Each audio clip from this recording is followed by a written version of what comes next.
What up, world? It's your boy, Romy Rome, a.k.a. Big Rome, a.k.a. God's Gift, man.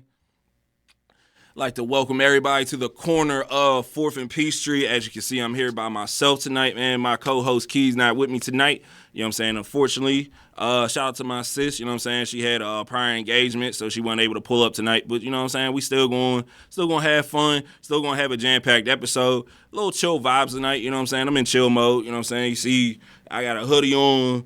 Can't see the sweats and the Yeezys underneath, but, you know what I'm saying? I'm on chill mode tonight, man. So we're going to have a chillax episode, so, you know what I'm saying? Grab your herbaries and other smoking utensils and stuff like that, man, and get ready to kick back and chill with your boy, man. 4th and Peachtree Podcast is brought to you by the good folks of Evan Vision Media, content created for and by kings and queens. Stop why. Let's just jump into it, man. John Cena and WWE/TKO are being sued for his theme song. A woman from Canada is saying the horns that John Cena has in his theme song were illegally sampled. The horns were created by her father, a Canadian band leader, Pete Schofield, back in 1974.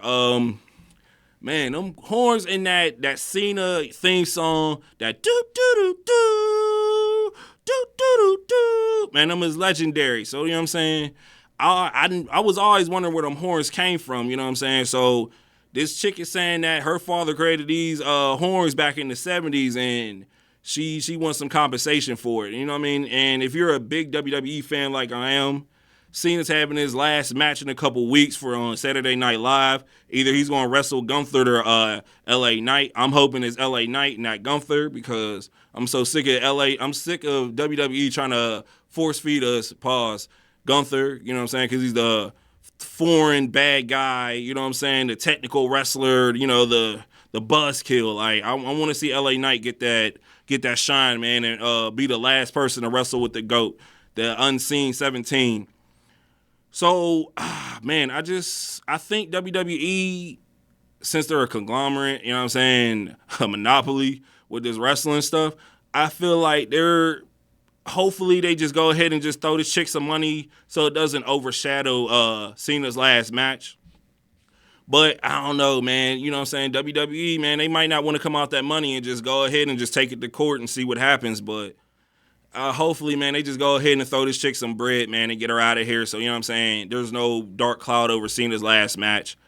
And shout out to Cena, man. Over 20 years, man, of wrestling, being a role model to the kids, adults booing him, being the most, like, getting the most emotions out of wrestling fans. Like, either you hated Cena or you loved him or you just didn't give a damn about him, but Cena was just a GOAT, man. He was just able to get them different emotions that other wrestlers weren't, you know what I'm saying, weren't able to do it. And in fact, up until, like, this year, Cena was always, like, the baby face, the good guy, you know what I'm saying, and kids is running around here dressed up like him with the headbands, wristbands, T-shirts, all the other stuff, man. It's just salute to Cena, man. And then, you know what I'm saying, having the most visits for, what is that called? When they visit the kids in the hospital. He's just done that a lot. I think he's like the leading person to do that. I think him and The Rock are up there, probably some other actors, but you know what I'm saying? That's cool. Like, that is, you know what I mean? He takes time out of his busy schedule, you know what I mean? Because he's big on the acting now. So he's taking time out of his busy schedule to, you know, visit 6 kids in the hospital, you know what I'm saying? So shout out to Cena, man. I really do hope it's LA Knight that gets to wrestle Cena. Other news, man, more Super Bowl news about the entertainment. Coco Jones will be singing Lift Every Voice and Sing to open up the Super Bowl. The only time that you ever hear that song, any other time they just sing the national anthem, but for the Super Bowl they show the black national anthem some love. How many of y'all know the words of Lift Every Voice and Sing? How many of y'all? You know what I'm saying? You know the words? Yeah. Okay. Not too many people know the words to that, you know what I'm saying? I think my mama said that it was either one of my I think my aunt's husband or ex-husband or whatever taught them to lift every voice and sing, you know what I'm saying? So yeah. I think they sang it in school too, you know what I'm saying? Like, they don't, you know what I'm saying? You really don't hear it. So it's like, it's iconic to hear it at the Super Bowl every year. Like, it gets that little bit of shine, you know what I'm saying? So shout out to Coco Jones doing that, you know what I'm saying? And then Coco's doing the last season of The Fresh Prince of Bel-Air, you know what I'm saying? She's Hillary on there. I got to catch back up on that. Because Fresh Prince, it started out good. It got a little shaky, but I'm hearing some good things on last season, man. So I'm going to have to hop back in there and check that. Other music news. Congratulations to the boy. Drake is the #1 streamed artist on Apple Music globally in 2025. And the year's not even over yet. So obviously, he must be that far ahead of everybody else that they're just like, he's the highest streamed artist. You know what I'm saying? Say what you want about Drake. You know what I'm saying? Drake is a hell of an artist. I just don't like the way he handled the beef with Kendrick. Suing is super lame. And then appealing it when the judge throws it out. Say what you want, but Drake's that guy, man. He makes hits, man. He makes bangers, you know what I'm saying? Like, I just really hope that he can get this dark cloud from that beef over him and get back to making good music, because that Party Next Door album with him and Party Next Door was not it, you know what I'm saying? Say what y'all want. It got the one jam on her, Nokia, whatever, but other than that, you know what I'm saying? Drake, man, come on, bro. Get back to it, bro. Let's do it. And, man, in the world of boxing, it's been reported Terence Crawford, our undisputed champion, has been stripped of the WBC super middleweight belt. According to the president of the WBC, he got some long Spanish name, bro. I didn't want to screw that up, so we're just going to call him the president of the WBC. Crawford never paid his sanctioning fee for his fight against Canelo Alvarvez. Bud eventually went on social media and responded. Bud said that the WBC president wanted $400,000 for the fees, when the other, you know what I'm saying, other promotional teams only wanted like $100,000, if that less. And he was just asking, like, why this dude wanted so much money when everybody else agreed to a set amount. And he was basically saying, like, it's just a trophy. Like, you could take it. It's just a trophy. Like, you know, everybody knows he's a champ. We all see him beat Canelo's ass. You know what I'm saying? So it's like, that can't go away. So we're going to see what's up, man. Hopefully, you know what I'm saying, he gets to keep the belt. You know what I'm saying? Like, they come, cooler heads prevail, because like I said, we all seen him beat the dog shit out of Canelo. You know what I'm saying? I don't know if they're trying to do this just to spark it up and have him do a rematch or whatever, but which I'm all for, so he can beat his ass again. But, you know what I'm saying? We'll see what's up, man. But shout out to Bud Crawford, you know what I'm saying? On my sneaker heads, man, the Gamma Blue 11s are making a return next week, or this week when this episode airs. Well, this episode is going to air either Saturday or something like that. So next week, the Gamma Blues is coming out.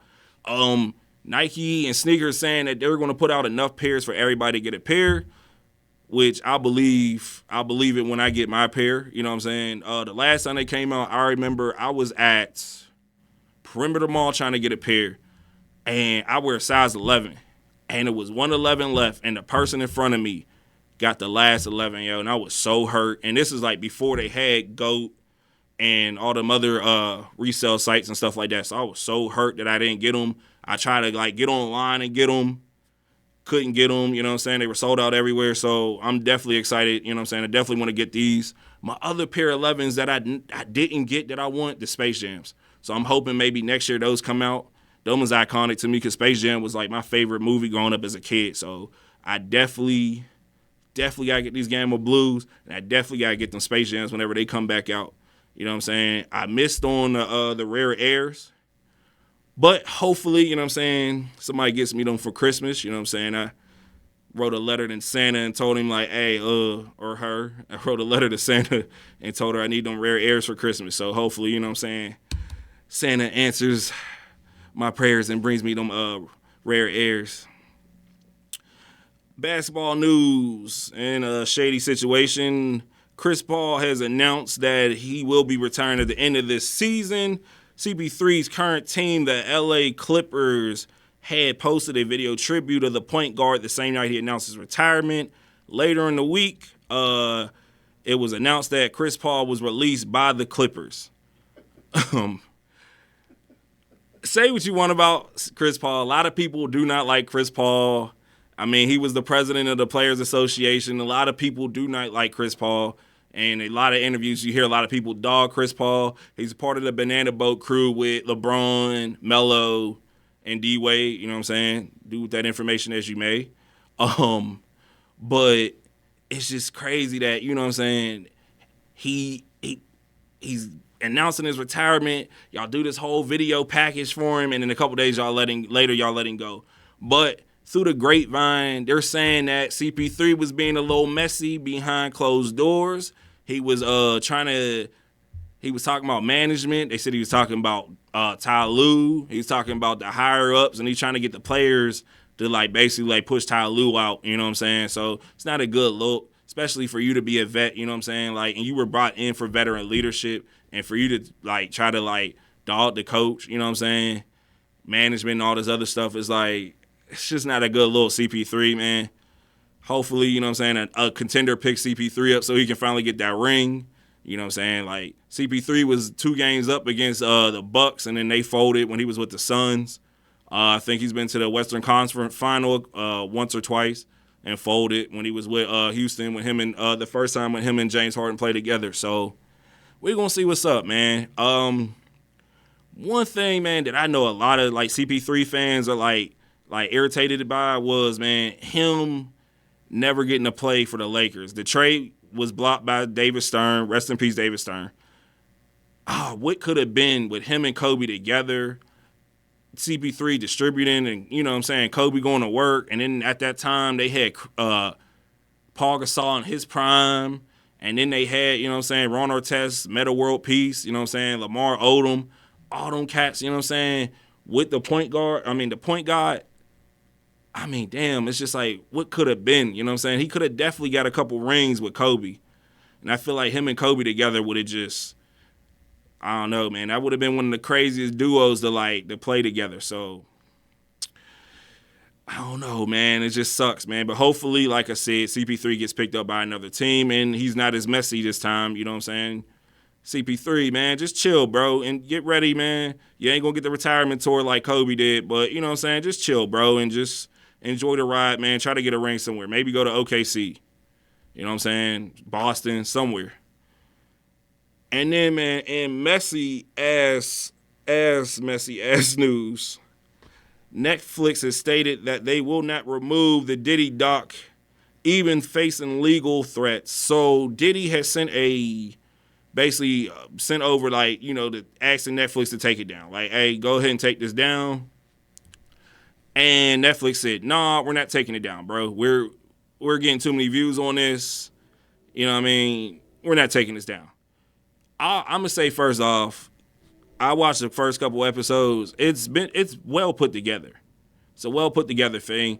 It's not really talking about stuff that people didn't know already. So when people are like, oh, this is incriminating him. Oh, this is that doing this. It's bro, we already knew half of the stuff that they're talking about. Now, some of the childhood bringings and stuff like that, his dad not being there, and, you know what I'm saying, he low-key came from money and stuff like that, and all that other good stuff that I didn't know, but, some of the other stuff we kind of knew.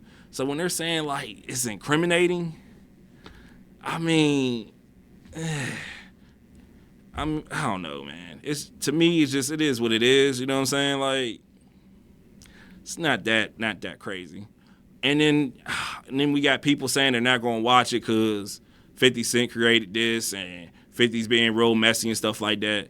We all know 50 Cent been messy from the day he started, you know what I'm saying, in the game, when him basically ruining Ja Rule's career and taking down and burning down Murder, Inc. So, you know what I'm saying? And then the whole story of 50 saying that he was hanging with Diddy or something like that, and Diddy offered to take him shopping, and it just didn't sit right with 50. So ever since then, 50 has just been trying to do whatever he could to get under Diddy's skin or take him down. So, I don't know. Say what you want, man. I'm on episode 2 right now. Some of y'all probably binge watched it. Them episodes are long as hell. The first one was 45 minutes. Second episode is an hour. I'm about halfway through that. So, you know what I'm saying? It is what it is. You know what I'm saying? All I'll say is it was well put together. The information they got, the different videos of, showing him talking to his lawyers and talking to other people and getting people to tell his backstory and stuff like that. It's cool. You know what I'm saying? But it's just super messy, man. Everybody's just being messy. CP3 being messy, 50 being messy, everybody just being messy, man. I just feel like everybody just needs to just chill out, man, relax. You know what I'm saying? I mean, what more damage can you really do to Diddy at this point? He's locked up. He's doing at least 5 years. It's like, what more damage can you do to Diddy at this point? You know what I'm saying? The only thing, what people are trying to say, I guess, like in later episodes, they're trying to push the narrative that Diddy had something to do with Pac and Biggie's deaths. Other than that, it's like, I mean, what more damage can you do to Diddy? Like, plus Diddy in there, from what I'm hearing, is living his best life. You know what I'm saying? Like, with the I don't know if any of y'all seen the AI picture with him with the dude with the pigtails in there, and Diddy looking like he's like a kid in a candy shop, man. So I don't know, man. You know what I'm saying?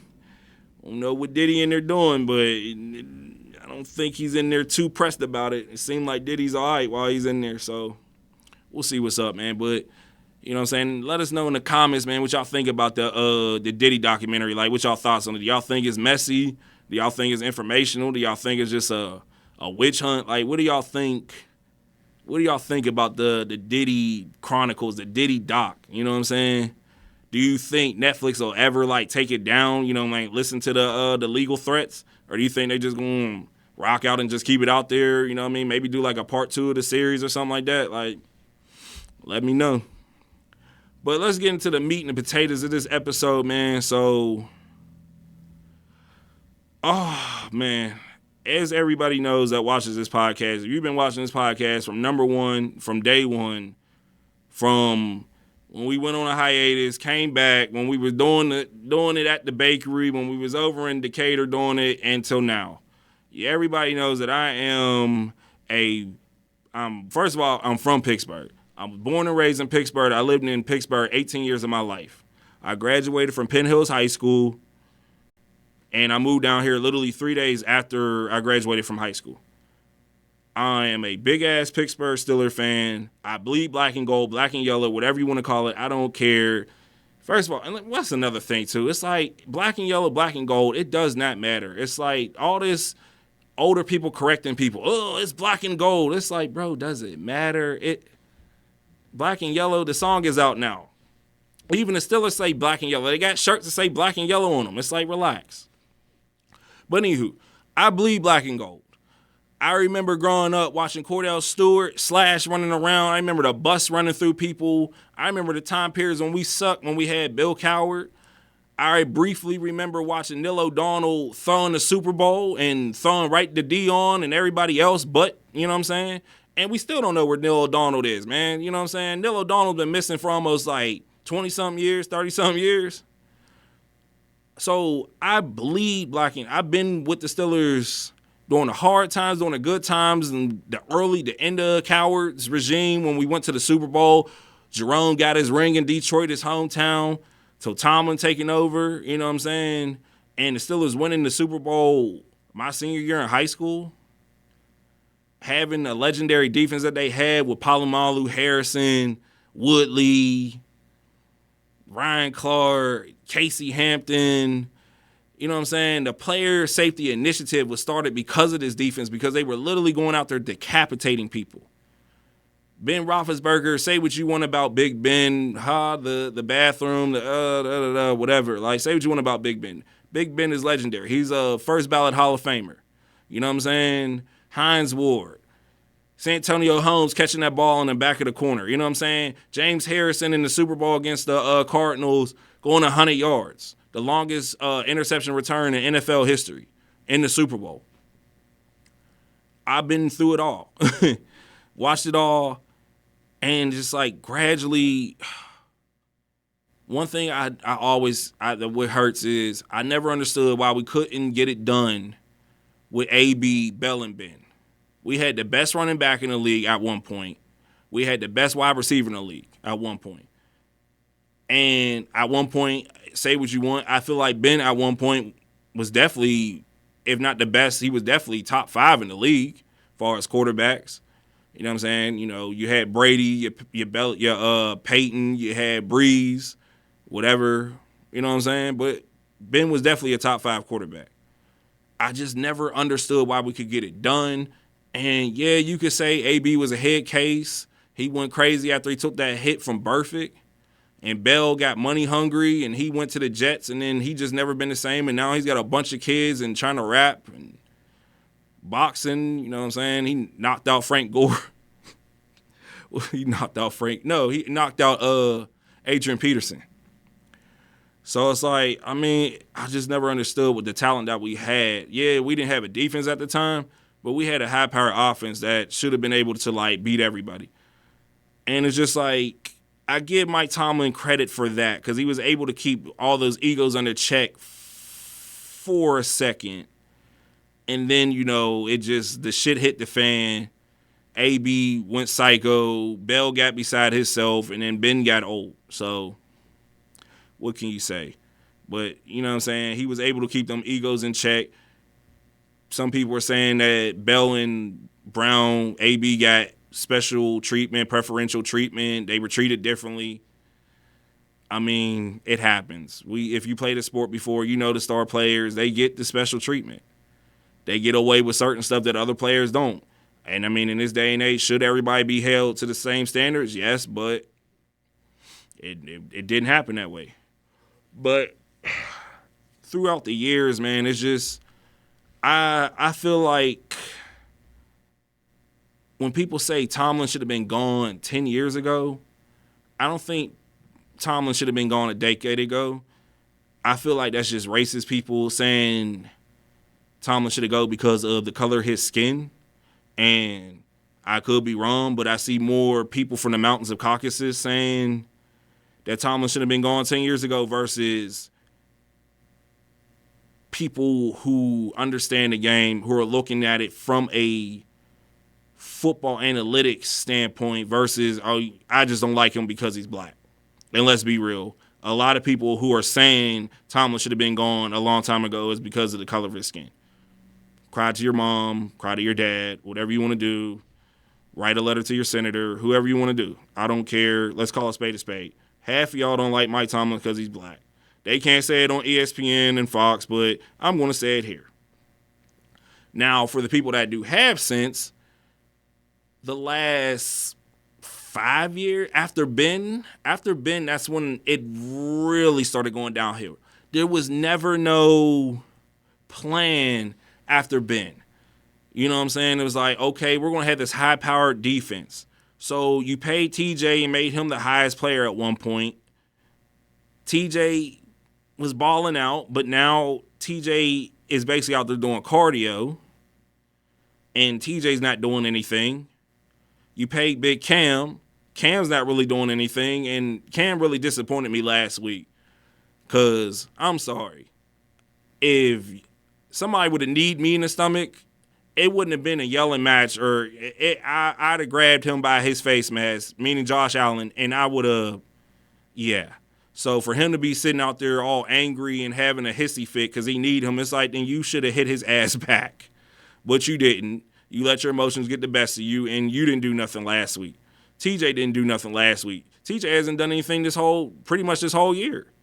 Just ran cardio. It's like, what did we pay him for? It's like, I really wish there was a way to get the money back that we gave to TJ and put it in other places. You traded Minka away, who was basically the anchor of our defense. You traded him away for an older Jalen Ramsey and Jonnu Smith. Now, at one point, Jalen Ramsey was a defensive MVP candidate at the beginning of the year when he was playing corner. Now you bumped him back to safety, and basically people were playing keep away from him, so he's ineffective. Jonnu Smith, Arthur Smith's boy. Jonnu played with Arthur in Tennessee and Atlanta. Had high numbers. His best years with Arthur in Atlanta and in Tennessee. Jonnu has not done a goddamn thing for us. And for the love of me, why did you pay Pat Freiermuth all that money for you to not give him the ball and letting Jonnu go out there and start over him and get more of the reps? And Jonnu's not producing. But when Muth gets the ball in his hand, he's producing. What are we doing? I mean, we traded, we picked up some free agents. We picked up Juan Thornhill. Tomlin alluded that people weren't being accountable after that Chargers game. Next thing you know, Juan Thornhill's released. After the Buffalo Bills game, we activated Asante Samuels Jr. to be a starter, and Slay, was a healthy scratch or whatever. Now, they mutually agreed to split with Slay. Now Slay is really debating if he still wants to play football or not. So it's just been messy. We signed Jabril Peppers early in the year. I forgot Jabril Peppers was still on our team. Does anybody remember that we signed Jabril Peppers like in week 2 or 3? And Jabril Peppers has not done anything. They haven't used Jabril. I can't even say Jabril Peppers hasn't done anything. I take that back. They have not utilized Jabril Peppers. It's almost like we're getting to the back end of Mike Tomlin.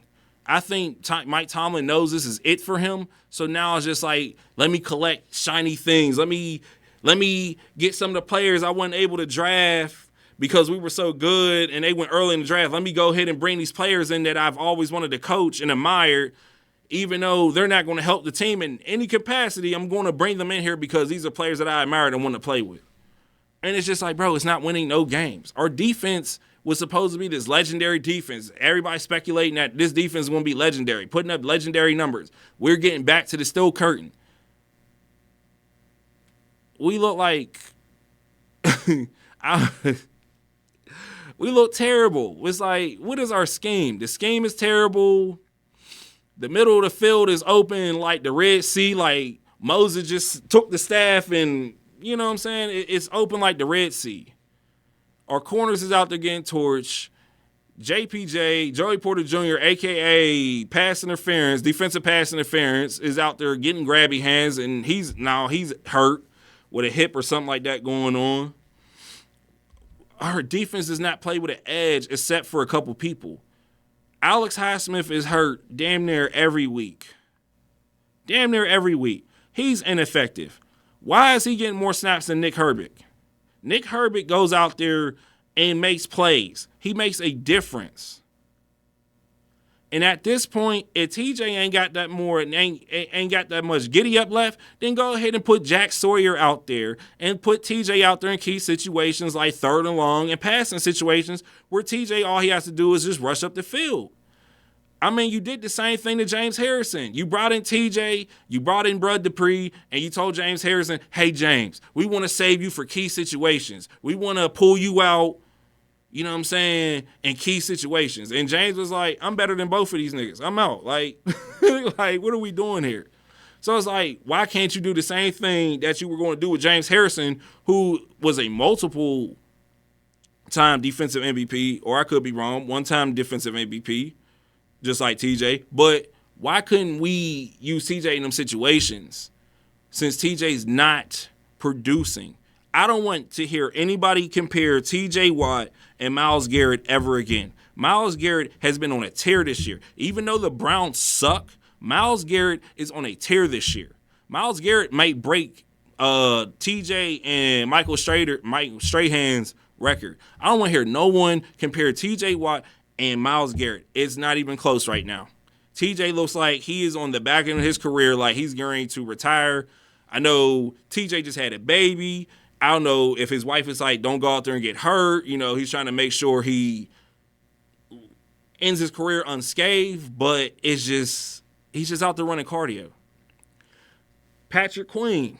I can see why Patrick Queen and the Ravens split with each other. I can see why the Ravens let Patrick Queen walk without trying to re-sign him. Patrick Queen is a liability in the run game. He arm tackles, he gets ran through, and he's a liability in the pass game.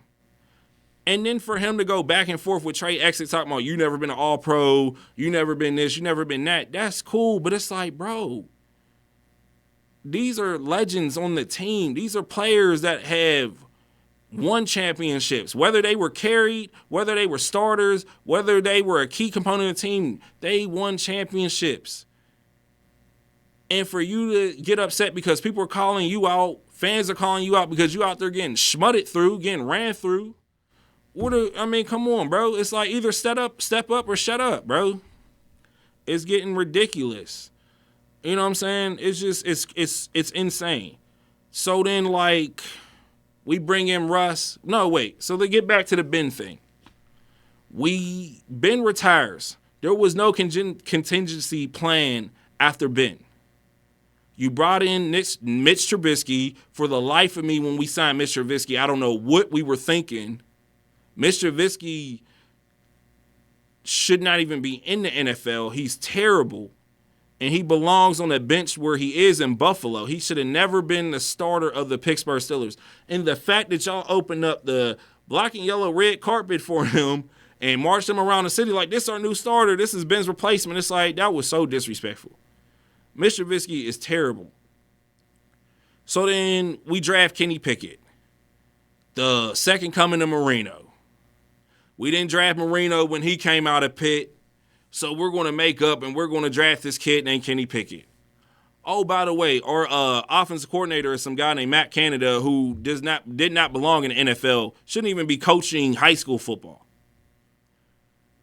And then the fact that we couldn't develop Kenny Pickett because we got so used to Ben Roethlisberger, number 7, coming out that tunnel every week that we didn't have to have a decent quarterback coach or have to develop a quarterback because we knew Ben was going to do what he had to do to get us the W. But once Ben's arm went, there should have been a contingency plan. Like, okay, what are we going to do? You know what I'm saying? We drafted Mason Rudolph, and I feel like that was done out of spite. Mason has been a decent backup. I don't think Mason's a starter in this league, but he's a decent backup. But it's like we didn't develop Kenny Pickett. So then a couple years after that, we let Kenny – well, no. We signed Justin Fields. And y'all can say what y'all want about Justin. Justin is a hell of an athlete, but I'm tired of Justin crying, talking about he's not getting your chance. Okay, granted, you got your chance in Chicago. There was a terrible coaching staff there. Matt Nagy was terrible. Then whoever was there, I think it was Matt Nagy. You didn't have a good coaching whatever around you, support. You didn't have good players around you. And then, they bring in Caleb Williams. They let you walk. You come to Pittsburgh. They let you play 4 or 5 games. You went 4-1 or 3-1. And then when Russ was healthy, they let Russ help. So, yeah, you got kind of the shorthanded stick in Pittsburgh, too. But you've been basically playing the full year in New York and literally don't look like a starter except the game against us where you basically ran all over us, but we still won. But I'm tired of people saying Justin's not getting his chance. Justin got a chance in New York. Justin's not a starter in this league. Or obviously Justin just needs to find somebody, a team that's willing to play to his strengths because I just don't see it. And I mean, no disrespect to Justin. I'm sure he's a great person.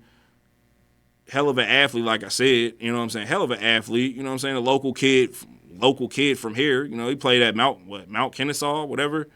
Great kid. You know what I'm saying? Great athlete, but it's just not transitioning on the field. So then you bring Russ in.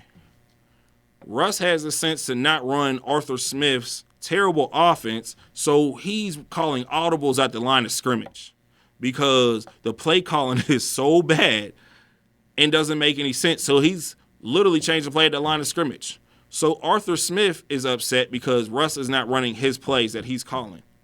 But we're winning. We're winning games. Then we get to December. We went on a 4-game skid into the playoffs. I think we ended up giving the division of Baltimore because we went on a skid. Go to Baltimore, and Derrick Henry just runs all over us. At that point, we looked like we were ready just to go to Cancun, Cabo, Jamaica, wherever we had plans to go. It was bad. Lamar Jackson and Derrick Henry did whatever they wanted to us. So now we have Aaron Rodgers. I was never a big fan of Aaron Rodgers coming here. One, Aaron Rodgers is coming off an Achilles injury, had a rough couple years in New York, and was not playing up to snuff. You know what I'm saying? Aaron just turned 42. He's not moving well in the pocket. He looks real skittish back there on the offensive line, and the offensive line is blocking for him, but Aaron looks skittish back there. Then the fact, it's just, now he's playing with a broke wrist. He can only hand it off with the hand that's not broke. It's just, I was never a big fan of Aaron. I mean, you hear the rumors and people say Aaron's a cancer and Aaron's this, Aaron's an asshole. I'm tired of hearing every week from our quarterback, I have to play better. We are at the back end. We're in December. When are you just going to start playing better? I'm tired of hearing every week, I have to play better. I got to play better. I got to play better. Now Aaron's starting to show his true side and saying, oh, well, the receivers aren't coming to meetings, or they're running the wrong routes. We're doing this. It's like, got it. So this is the Aaron Rodgers that we've been all waiting for. That's, yeah, I got to play better, but they're running the wrong routes. They're not doing this. They're not doing this. They're showing up. They're not showing up to meetings. I mean, I feel so bad for Roman Wilson. Roman Wilson has been open damn near every game but naked, and Aaron can't get him the ball. But everybody's saying, oh, the Steelers need a number 2 receiver. We have a number 2 receiver. We just can't get him the ball. Our number 1 receiver is being taken away by having a safety over top of him, but other players like Jamar Chase, Justin Jefferson, their team schemed to get them open. Why can't we scheme to get our star receiver open? You're paying him $150 million, and he's literally not doing a thing. He's not being effective. The last effective game he had was when we played the Vikings over in Ireland. That was the biggest game that DK has had for the Steelers. Other than that, he's done nothing because we can't get him the ball. And everybody's crying about, oh, we don't have a number 2 receiver. We have a number 2 receiver in Roman Wilson. I believe Roman Wilson can be a number 2 receiver. When they said that was going to be Calvin Austin, I don't see Calvin Austin as a number 2 receiver. I see Calvin Austin as a slot receiver that can take the top off. I don't see Calvin Austin as a number 2 receiver. He's too small. Yeah, he's fast, but too small, and he gets jammed up easy. All the tight ends that we have, we got Pat Freiermuth, Jonnu Smith, Mount Washington. We got Cam's little brother. We got all these tight ends, and we can't get them the ball. Every time you put the ball in Moof's hands, something special happens. Every time you get Washington in the open field, he's breaking because no one wants to tackle him. You make a career decision whether or not you're going to tackle him. It's like, bro, don't nobody want to tackle 311 pounds? Come on, man. Why are we not scheming to get certain players open?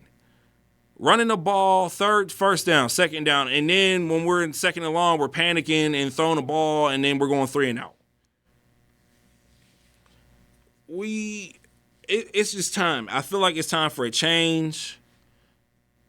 Say what you want. I mean, at this point, it's December. The season's almost over. Ain't no point of firing Arthur Smith and Terrell Austin. At this point, you might as well let them stay, finish out the season, and then fire them. Because at this point, crazy enough, we still have a chance to go to the Super Bowl. I mean, not the Super Bowl, to the playoffs. If we beat Baltimore twice and we beat Cleveland and then maybe win a game here and there, we have a chance to get into the playoffs. So why not just try to clean this nasty shit up and get this shit together, man, and get this shit on the road? But I feel like this needs to be it for Mike Tomlin. And I hate to say it like this because I feel like when black people are saying it's time for Mike Tomlin, then here comes the people from the mountains of Caucasus saying, see, we've been saying this for years. We told you. We see. Now you're starting to see it. It's like, nah. Like I said, a decade ago, Mike Tomlin didn't need to go nowhere. Mike Tomlin, it was fine. Did he not get it done with, like I said, with Ben, Bell, and AB? No, we didn't get it done. But he didn't need to go a decade ago. But now I feel like it's time. You got former players like Roethlisberger saying it's time. You got James Harrison going ape shit on his podcast saying it's time. Other former players, Ryan Clark, saying it may be time for a change. And there's nothing wrong with it. Andy Reid went to the Chiefs and rejuvenated his career. He done won like 2 or 3 Super Bowls with the Chiefs. It may be time for a change. Ben said that Tomlin is a great recruiter. Penn State is looking for a head coach. Why not go to Penn State and use them recruiter tools and turn Penn State around? There's nothing wrong with going from the NFL to college. Pete Carroll did it. Pete Carroll was in the NFL, and then he went to USC and turned USC into a powerhouse, and then came back to the NFL. But to sum this whole long rant up, man, I honestly, I hate to say it, but I think it's time for Mike Tomlin to go. Now, when people say, who do you bring in far as Mike Tomlin, that's not for my decision to make, but I feel like we should bring in a young offensive-minded head coach. Because we have too many weapons on his team. Yes, we need a quarterback because hopefully AR, after this, he's done. Hopefully he doesn't come back. But we need a quarterback. We don't need, because I seen today that Arizona's probably going to split ways with Kyler Murray. We don't need to bring Kyler Murray to Pittsburgh. We need to find a coach who can develop a rookie quarterback. I mean, Will Howard. Will Howard just won a national championship with Ohio State. We have a young quarterback on the team. See what Will Howard can do. If we lose to Baltimore on Sunday, why not put Will Howard out there the rest of the year to see what he can do and decide whether or not we should get a quarterback in the draft next year? You know what I'm saying? There are some decent quarterbacks coming out next year. But why not see what Will Howard can do? And then bring in a coach that can develop Will Howard and get the ball to the talent that we have here. Because we're stuck with DK for another 3-4 years. Ron Wilson got another year or 2 on his contract. You got Moof long-term. You got Washington long-term. Why not bring an offensive-minded head coach to turn this offense around? And as far as the defense, it's time to part ways with some of these guys. Or tell them to take a smaller role. It's time for TJ to either trade TJ and maybe TJ can rejuvenate his career somewhere else. I mean, JJ left Houston and went to Arizona and rejuvenated his career to an extent, but maybe it's time to cut ties with TJ. Maybe it's time to cut ties with Big Cam. Maybe it's time to cut ties with Patrick Queen. And some other pieces on there, you know what I'm saying? We got Jalen Ramsey locked up for a couple years. We just signed Asante Samuels Jr. Shout out to him for coming back from getting surgery on his spine or whatever he had going on, or a shoulder. He was having issues with stingers, that he was able to come back and play. Lock him up. That's another good corner. You know what I'm saying? It's like, it's just time. It needs to be a new voice in the locker room. We need, instead of the Tomlinisms, don't blink, the standard is the standard. The standard isn't the standard anymore. The standard has gone stale. It's expired. It's fallen on deaf ears. Players are just out there going through the motions. They're not playing Steeler football anymore. Steeler football was smash mouth, aggressive, punch you in the face. The Buffalo Bills ran the same run play, misdirection run play, 29 times and ran it successfully. If that's not a slap in the face to a defensive-minded head coach, I don't know what else is. 29 times ran that play. Buffalo had the most rushing yards in Acrisure Stadium history. Over 200 and something yards. Maybe close to 3, but that's besides the point. That's here nor there. It's time. There's no scheme on defense. Our defense is out there just going through the motions. They're not playing with no fire, no intensity. Our offense has been stagnant since Ben left. So it's like, what else is there to do? But while everyone is saying fire Mike Tomlin, we need to look at Art Rooney, too, as well. See, that's the elephant in the room that nobody wants to talk about. See, Art Rooney sits up there in the press box and allows Mike Tomlin to take all the hits and all the bullets at him. But a lot of this is Art Rooney's fault. Art Rooney, a few years ago when we were looking for a new GM, when Louis Riddick came in there, he told Louis Riddick, if you come in here, you're not changing anything. We're still going to be a run-first team. We're still going to be a defensive strong team. You're not changing our philosophy. We've been doing this philosophy since 1933. And we've gotten 6 Super Bowls. But times have changed. We haven't been to a Super Bowl since 2010, 2011. We haven't won a playoff game since 2017. It's not working anymore. We need a dynamic offense. This is why the Eagles, and it hurts my soul to say the Eagles because, yeah,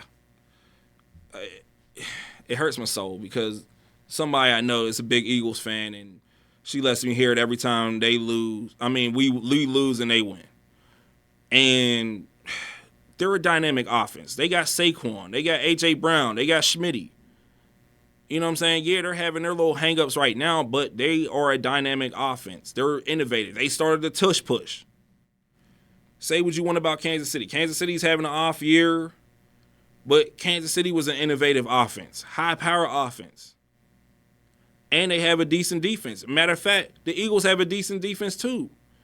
They both have things that we don't. Buffalo, Josh Allen balling out. Say what you want about Josh Allen. The Ravens, Lamar Jackson, he doesn't have a number one receiver, but he does what he needs to do with his legs to make up for it. And then they got high-power horse back there running in Derrick Henry.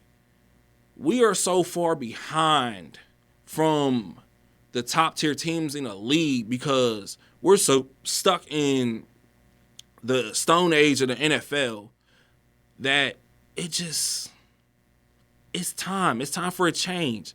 Now, I'm not saying sell the team like how all y'all crazy folks be screaming at the Pirates game, sell the team, but the narrative, the message needs to change. What we want to do as a team needs to change. Maybe we need to get away from trying to be this strong, stout defense because it's not getting us nowhere. It's time for a change all the way around. The philosophy needs to change. The coaching staff needs to change. Some players need to go. It's just time, man. And it sucks. Mike Tomlin is one of my favorite head coaches, a well-respected head coach. But I'm tired of the Tomlinisms. I'm tired of it was cool. The Tomlinisms were cool when we were winning. It's not cool anymore. We're losing. We're out here getting our asses kicked every week. We're losing to teams that we should be beating. Our offense is stuttering. It looks like a broken down car. Like, it's just time, man. And you say what you want. You're just saying that because we're losing right now. But, I mean, realistically, it's been time. It's been time for Mike Tomlin to go. I feel like Mike Tomlin should have probably left with Ben. And that's just being real. Because each year after Ben left, it's gotten worse, worse, and worse, and worse. And I feel like we got so dependent on Seven. Oh, well, Seven's going to go out there and make a play. Seven's going to go out here and the defense can't stop shit, but Seven's going to keep us in the game. We got so dependent on Ben Roethlisberger, and you can say whatever you want about Ben. But we got too dependent on Ben that to the point where it has it's over with. It's done. You bring in a new voice, a new coach,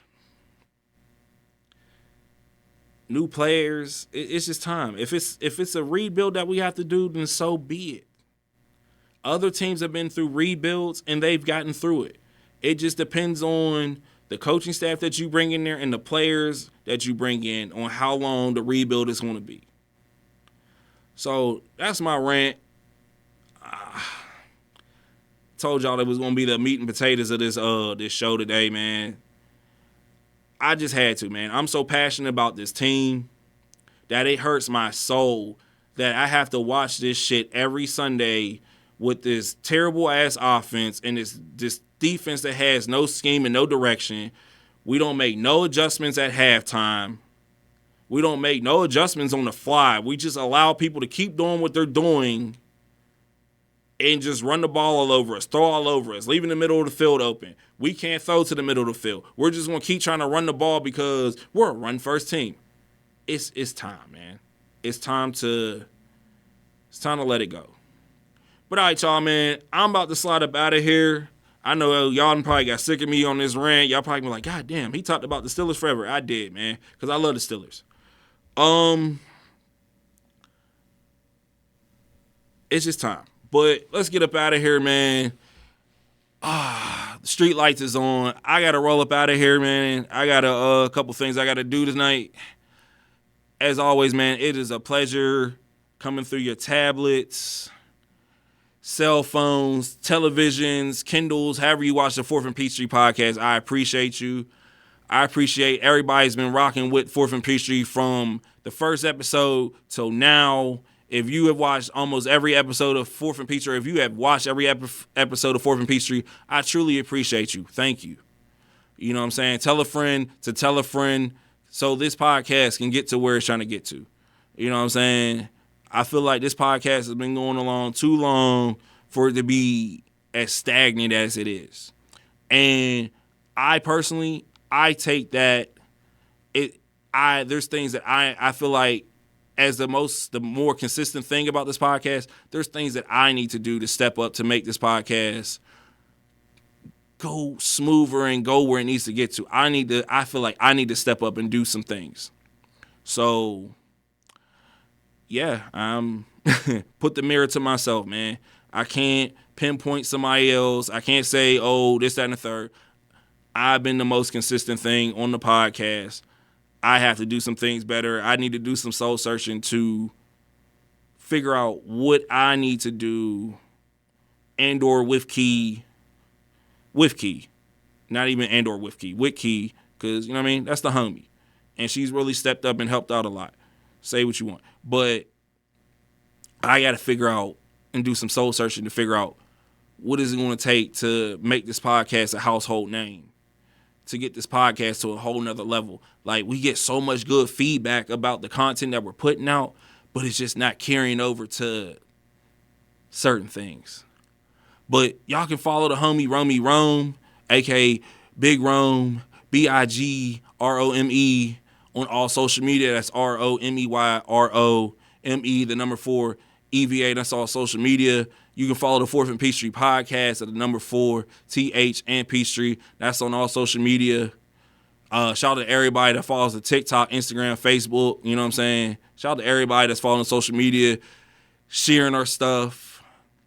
Artists, if you're trying to come on for an impromptu interview, man, holla at me. Send me, if I'm not familiar with your music, definitely send me your music first. It's nothing personal.